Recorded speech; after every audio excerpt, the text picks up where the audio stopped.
Welcome to the World Buzz Bulletin. Tonight we turn to rising diplomatic tension in the Americas. After Venezuela sharply condemned a warning from former U.S. President Donald Trump about closing American airspace to Venezuelan aircraft, the statement, delivered by Caracas officials, framed Trump's remarks as a direct provocation, one that Venezuela says undermines regional stability and deliberately fuels confrontation at a time when international relations are already strained. According to Venezuelan authorities, the U.S. warning is not simply a policy comment but a political message aimed at pressuring the Maduro government. They argue that Washington has repeatedly used airspace restrictions, sanctions, and travel bans as tools to isolate Venezuela, and now fear that new escalations could disrupt commercial routes, medical supply shipments, and civilian travel.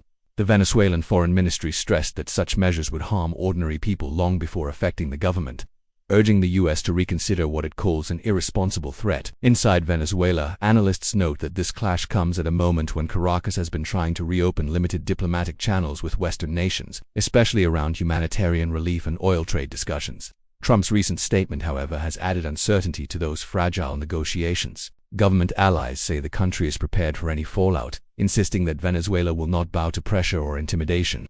Meanwhile, opposition figures argued that this episode reflects the long-running volatility in Venezuela-US relations and could complicate future diplomatic openings. International observers are watching closely, especially nations in Latin America that rely on interconnected aviation routes. Regional aviation bodies warn that any sudden airspace restrictions, whether from the U.S. or a countermeasure from Venezuela, could disrupt flights across the Caribbean and northern South America, causing widespread logistical challenges for everyday Venezuelans, many already facing an economic squeeze. Developments like these raise worries about travel, trade, and the government's ability to navigate yet another geopolitical confrontation. As both sides dig into their rhetoric, the world waits to see whether this dispute turns into a new chapter of tension or simply a brief diplomatic flip. What remains clear is that the relationship between Washington and Caracas is once again under intense pressure. Thank you for watching the World Buzz Bulletin. Stay informed, stay aware, and we'll keep bringing you the stories shaping our world.